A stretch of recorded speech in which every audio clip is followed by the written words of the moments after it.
Ерте заманда бір патша болыпты. Патшаның 3 баласы бар екен.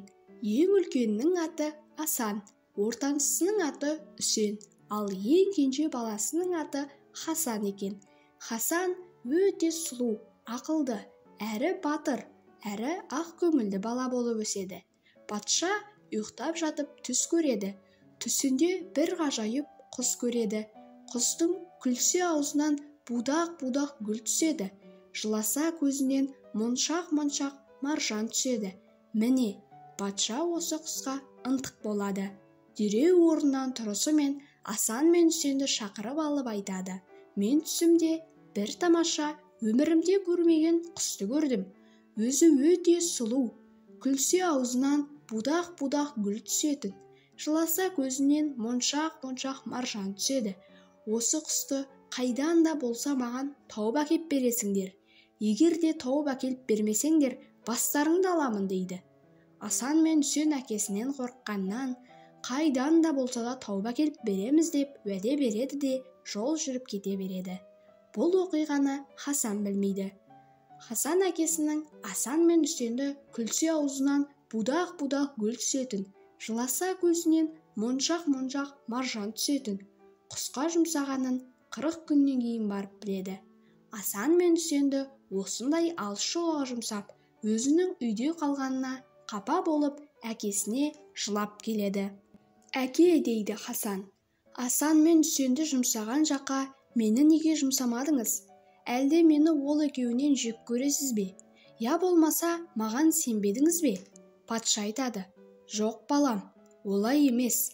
Мен Асан мен Үсенді өте қатерлі, қиын жолға жұмсадым. Ал сені ол қиын сапарға жұмсауға қимадым. Хасан әкесіне жалынып, сол құсты іздеуге разылығын алып, ел жұртымен қош айтысып, екі ағасының артынан кетеді.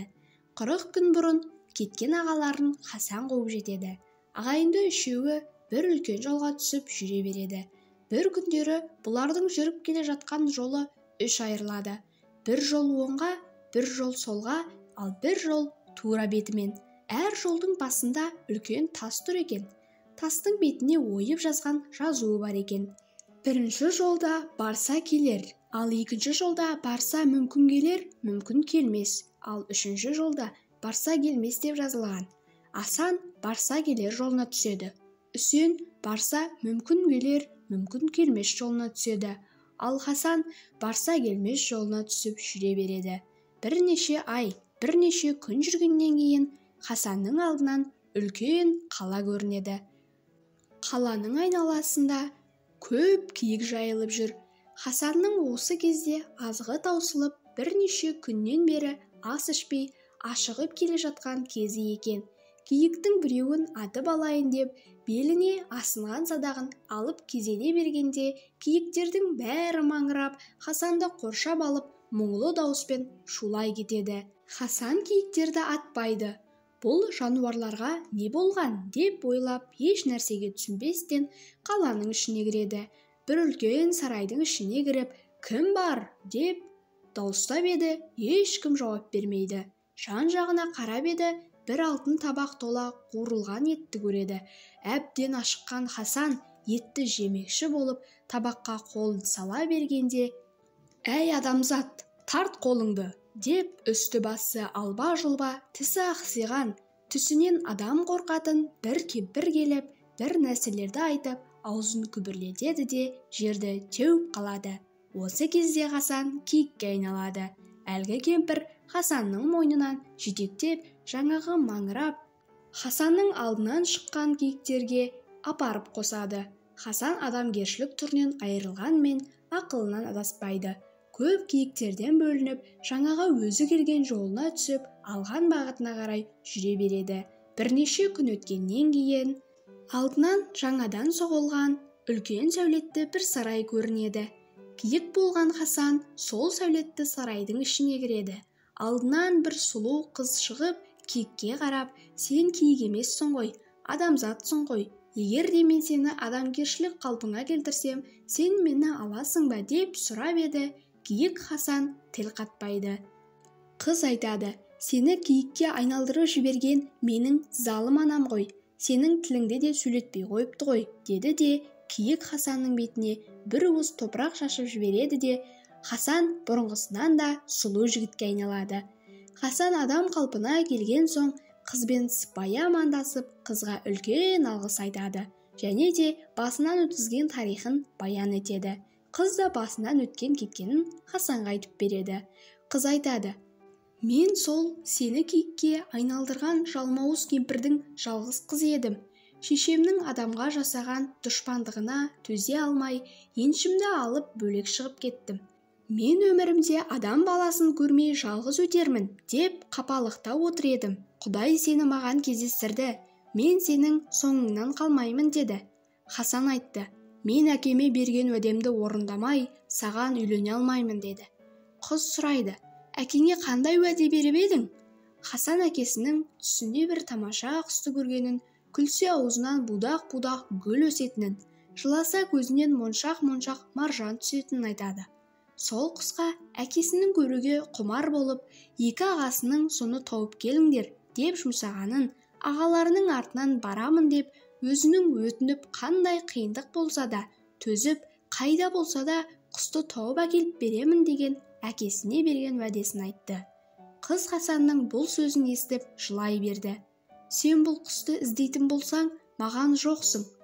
Бұл құс менің құсым еді, адамша сөйлей алатын. Менен бұл құсты пері патшасының Күлжамал деген қызы әскерімен келіп тұрып тартып алып кеткен еді. Ол перінің елін іздеп табарсың-ау, бірақ та құсты саған оңайлықпен алдыра қоймас, деді. Хасан айтты: мен қандай қиындыққа болса да төзуге тиіспін. Қандай да болса да құсты әкеме апарып беру міндетім және борышым. Ал құсты аман-есен тауып алып қайтсам, алдымен саған келемін. Сенен басқа ешкімге үйленбеймін, деді. Қыз Хасанның беттеген жағынан қайтпайтұғынын білген соң, Хасанға рұқсат беріп жөн сілтеді. Батысқа қарай 90 күн жүресің, одан кейін алдыңнан аспанмен таласқан биік тау кездеседі. Сен ол таудың ар жағына 90 күн дегенде өтерсің. Сол таудың арғы түбегінде үлкен жалғыз түп бәйтерек бар. Сол бәйтеректің басында самұрық құстың ұясы бар. Сен мүмкін сол самұрық перінің еліне жеткізер, деді. Бұдан кейін Хасан қызбен қош айтысып, батысқа қарай жүріп кетті. Қыз айтқандай, Хасан 90 күн жүріп, аспанмен таласқан үлкен тауға кездесті. Таудың ар жағына 90 күн дегенде зорға деп асып түсті. Үлкен жалғыз түп бәйтерекке келіп, саясында демалып отыр еді. Әй адамзат, бізді өлімнен құтқар! Құтқар деп шырылдаған самұрық құстың балапандарының даусын естіді. Хасан: бұл мүсәпірлерге не болды? Деп қарап еді, бір үлкен айдаһар жылан балапандарды жұтуға әзірленіп, бәйтеректердің басына қарай жылжып өрмелеп бара жатыр екен. Хасан көп ойланбай, дереу қынаптағы қылышын суырып алып, айдаһарды бірнеше жерден шауып өлтіреді. Самұрық құстың балапандары өлімнен аман-есен құтылғанын біліп, Хасанға көп рахмет айтады. Ашығып отырған балапандар айдаһардың етін жеп тойып алады. Дәл осы кезде қатты жел тұрып, нөсер жаңбыр жауады. Хасан балапандардан сұрайды: бұл не қылған жел? Не деген нөсер жаңбыр? Деп балапандар айтты: бұл жел емес, біздің анамыздың қанатының лебі. Ал жаңбыр дегеніміз біздің анамыздың көз жасы. Біздің анамыз жылда осы бәйтеректің басына жұмыртқалап, балапан басып шығарады екен. Анамыз балапандарына тамақ іздеп кеткенде, жаңағы сіз өлтірген айдаһар інінен шығып, бізді анамыздың басып шығарған балапандарын жеп қояды. Біздің анамыз келем дегенше ініне тығылып қалады екен. Қазір біздің анамыз аң аулап қайтып келе жатыр. Бізді тірідей көремін бе, әлде айдаһар жеп қойды ма деп жылап келе жатыр. Міне, ол жаңбыр емес, біздің анамыздың көз жасы, деді. Біздің анамыз, деді де балапандар, адамзаттың етіне сондай құмар. Сізді көрсе, дереу жұтып жіберуі мүмкін. Сондықтан сіз біздің қанатымыздың астына жасырына тұрыңыз, деді. Хасан балапандардың қанатының астына жасырынды. Бір мезгілден кейін самұрық құс келіп бәйтеректің басына қонды. Самұрық құстың салмағынан бәйтерек иіліп жерге тиді. Балапандарының тамағына көп бұғы, киік, тағы басқа аңдарды алып келіп үйіп тастады. Балапандарының тірі екенін көріп, көз жасы тыйылып қуанып кетті. Дәл осы кезде жадырап күн де шығып, қатты жел де тыйылды. Бір кезде самұрық құс тамсанып, жан-жағына қарай берді. Адамзаттың есі шығады. Сендер көрген жоқсыңдар ма? дейді. Балапандары, егер сіз бір қасық қанын кешсеңіз, біз адамзатты көрсетелік деді. Самұрық мақұл дегендей бас изеді. Балапандар қанатының астындағы Хасанды көрсетіп еді, самұрық Хасанды жұтып жібере жаздады. Балапандар шыр-шыр етіп анасының тамағынан ұстай алды.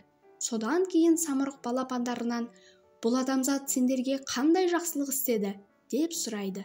Балапандар айтты, бұл адамзат айдаһарды өлтіріп, бізді ажалдан құтқарды деді.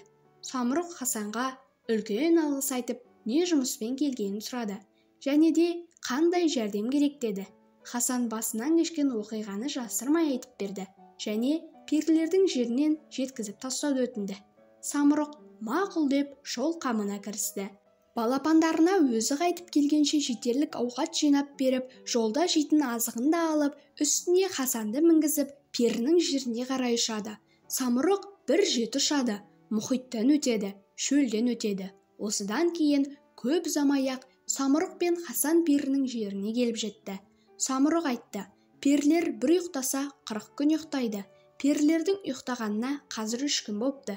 Мен сені осы жерде 3 күн күтемін. 3 күнде қайтып келмесең, мен саған қарамай-ақ ұшып кете берем дейді. Хасан 3 күнде қайтып келуге уәде беріп, қалаға қарай кетеді. Қала өте сұлу екен, ылғи алтыннан соғылған. Бұрын мұндай сұлу қала көрмеген Хасан қаланы тамашалап, құсты да, самұрықты да ұмытып кетеді. Хасан бір кезде қаланы аралап жүріп, бір үлкен тамаша соғылған сарайға кіреді. Сарайдың ішінде 40 қыз ұйықтап жатыр екен. Арғы жағында оңаша бір бөлмеде алтын кереуеттің үстінде тағы бір қыз ұйықтап жатыр. Одан әрі тағы бір бөлмеге кіріп еді, жаюлы дастархан, неше түрлі тамақ. Тамақтан алып жейін деп еді, бір нәрсе шаңқ ете қалды. «Әй адамзат, біреудің тамағын неге рұқсатсыз жейсің?» деп күліп жібергенде, аузынан будақ-будақ гүл түседі. Хасан қараса, өзінің іздеп жүрген құсы екен. Алтын қапаста отыр. Хасан қуанып кетті. Құсты алып самұрыққа тез қайтпақшы болып, құсқа ұмтылғанда құс шар ете түсті. «Сен мені алып кете алмайсың. Егер де мен ащы даусыммен сайрасам, осы қаладағы ұйықтап жатқан перілердің бәрі оянады. Ал сенің бір мысқыл етің бұл жерде 1000 ділдә тұрады. Мені ескертпеді деп өкпелеме, ендігісін өзің біл» деді. Хасан құсқа жалынып жылай берді. Жолда көрген оқиғаларын және де құстың бұрынғы егесімен қосылмақшы болып уәделескенін айтты. Құс Хасанның көңілін қимай, «Мақұл, мені алып кете ғой, бірақ жолда көрген оқиғаларыңды айтып, хат жазып, ана бөлек бөлмеде ұйықтап жатқан қыздың қалтасына сал» деді. Хасан құстың айтқанын орындады. Содан кейін құсты алып самұрыққа келді. Самұрық енді болмаса ұшып кетейін деп отыр екен. Хасан құспен самұрықтың арқасына мініп, көп қиындық көрмей, самұрықтың балапандарына аман есен жетті. Ар жағына жету үшін самұрық қанатының бір қауырсынын үзіп берді. Хасан құспен самұрықтың қанатының қауырсынына мініп, уәделескен қызына келді. Қыз қуанып, Хасанды да, құсты да бар ынтасымен қарсы алды. Бірнеше күн демалған соң, Хасан қызды құсты алып, самұрық берген қауырсынға мініп, еліне қарай жүріп кетті. Бірнеше күн жүрген соң, алдынан жаяу келе жатқан бір адамға жолықты. Қараса, өзінің ортанша ағасы Үсен екен. Жолда жол азығы таусылып, бір байдың малын бағып, күнін көрген. Содан кейін елге жаяу қайтып келе жатыр екен. Өзін әбден аштықтан азған, киімдері тозған. Хасан Үсенді суға түсіріп, үстіне жаңа киімдер кигізді. Тамаққа әбден тойғызып, сөйтіп өздерімен бірге қауырсынға мінгізіп келе жатса, Үсеннің хәлінен де жаман, азып тозған, биті торағадай, мойны ырғадай болған Асанға кездеседі. Хасан Асанды да Үсен сияқты жуындырып, киіндіріп, тамаққа тойғызып, қауырсынға мінгізіп алып жүреді. Бір күні бұлар бір жерге келіп қонады. Осы кезде Асан мен Үсен екеуі бірге ақылдасады. Біздің әкеміз бұрында да біз екеумізден Хасанды жақсы көруші еді. Енді Хасан елге барған соң құсты мен таптым, қызды да өзім таптым. Ал бізді аштан өлейін деп келе жатқан жерінен өзім тамаққа тойдырып алдым, деп айтып жүрер. Әкеміз екеуміздің байға жалданып, мал баққанымызды естісе, менің атыма дақ келтірдіңдер деп дарға асуы да мүмкін. Қайткен күнде де Хасанның көзін жою керек. Содан кейін құсты өзіміз тауып алып келдік дейді. Екеуі осылай етіп келісіп Хасанға келеді. Бізге құдықтан су алып бер дейді. Хасан мақұл деп беліне жіп байлап терең шыңырау құдыққа түседі. Асан мен Үсен Хасан құдықтың дәл ортасына жетісімен жіпті пышақпен кесіп жібереді. Хасанды құдыққа тастағаннан кейін Асан мен Үсен қызды мен аламын деп таласып қалады. Қыз екеуіне де тимей айдалаға қаңғырып кетеді. Асан мен Үсен құсты алып еліне келеді. Әкесіне құсты алып келгенін баяндайды. Патша Асан мен Үсеннен Хасан қайда деп сұрайды. Асан мен Үсен Хасан біздің айтқанымызға көнбей теңіздің суына шомылып жатқанда жайын жұтып қойды. Бірақ біз жайынды өлтірдік, Хасанның кегін алдық дейді. Патша Хасанның өлгенін естіп қатты қайғырып басын көтермей күні-түні жатып алады. Дәл сол күні перілер ұйқысынан оянады. Пері патшасының қызы қапастағы құстың жоқ екенін біліп қалаға жар салады.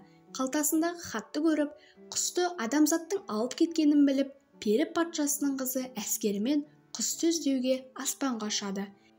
Бір күні Хасанның әкесі өзі орнынан тұрмастан құсты сайратыңдар деп бұйрық береді. Құсты алтын қапасқа отырғызып сайратады. Құс қайғылы, мұңлы, үн, ащы дауыспен сайрайды. Дәл осы кезде аспанда ұшып, құсты іздеп, кең аспанды кезіп жүрген перінің қызының әскерлері Хасанның елінің үстінен адам болып түсе береді. Аспаннан адам жауған соң, Хасанның елінің адамдары үрейленіп, қорқып патшаға келіп тығылады. Пері патшасының қызы әскерімен құстың тұрған жеріне келіп, патшаны алдына шақырады. Патша жатқан орнынан тұрып, киімін киіп, белін буынып, Аллаға сыйынып, пері патшасының алдына келеді. Пері қызы патшадан сұрайды: «Ей адамзаттың патшасы, мына құсты қай балаңыз алып келді? Соны маған көрсетіңіз. Мен сіздің сол балаңызбен сөйлесер едім», дейді. «Әй пері қызы, осы құсыңды мен түсімде көріп, бір көруге құмар болғаным рас. Алып келіңдер» деп 3 баламды жұмсағаным рас. Ал сол 3 баламның екеуі аман қайтып келді. Ал ең кішісі жақсы көретін балам қайтпады. Жолда балық жұтты деп келді. Өтірік расын әлі анықтағаным жоқ. Ал сол баламның қайғысынан мына құсты осы бірінші рет көріп тұрмын. Ендігісін ана тірі келген 2 баладан сұраңыз, деді де патша үйіне кетті. Пері қызы Асан мен Үсенді шақырып, қалай алып қайттыңдар? Соны айтып беріңдер, деді. Асан мен Үсен: «Ей, қалай алып қайттыңдар дейтін несі бар? Жүйрік атпен бардық та алып қайттық», деді. Пері қызы: «Сендер шындарыңды айтпай отырсыңдар. Бәрібір мен қазір құсты сөйлетемін. Құс барлық шындықты айтып, сендердің сөздерің өтірік болса, бастарыңды аламын», деді де құсқа сөйле деп белгі берді. Құс жолда болған оқиғаның бәрін айтты. Хасан ақкөңіл, қайырымды жігіт екен. Жылап қоймаған соң, ергенім рас. Хасан мені алып, мені бұрынғы иемнің үйіне әкелді. Содан кейін бәріміз осы жаққа қарай келе жатқанымызда жолда азып-тызып, ашығып келе жатқан Асан мен Үсенді кездестірдік. Хасан бұл екеуін тамаққа тойдырып, киім киіндіріп еді. Бұлар Хасанға қасты қойлап, құдыққа алдап түсіріп тастап кетті. Содан кейін менің бұрынғы иемді екеуі мен аламын деп таласып еді. Ол қыз екеуіне де тимей айдалаға қаңғырып кетті. Олардың аштан өлген уағы болған жоқ, әлі тірі болуы мүмкін, деді. Пері қызының бір әскері жер жүзін 1 сағатта айналып шығатынын жүйрік екен. Пері қызы сол жүйрікті жұмсады, ал Асан мен Үсеннің басын кесіп алды. Пері қызының мұнысына барын өз құлағымен естіген патша қарсы болған жоқ. Асан мен Үсеннің басы алынып болған кезде жүйрік пері Хасан мен қызды алып келді. Пері қызы Хасанның батырлығына, адамгершілігіне риза болып, құсты өз қолынан Хасанның әкесіне сыйлады. Патша пері қызына алғыс айтып, 40 күн той, 30 күн ойын жасады. Пері қыз әскерімен қонақ болды. Сонымен адал адамдар өз мақсаттарына жетіп, бақытты өмір кешті.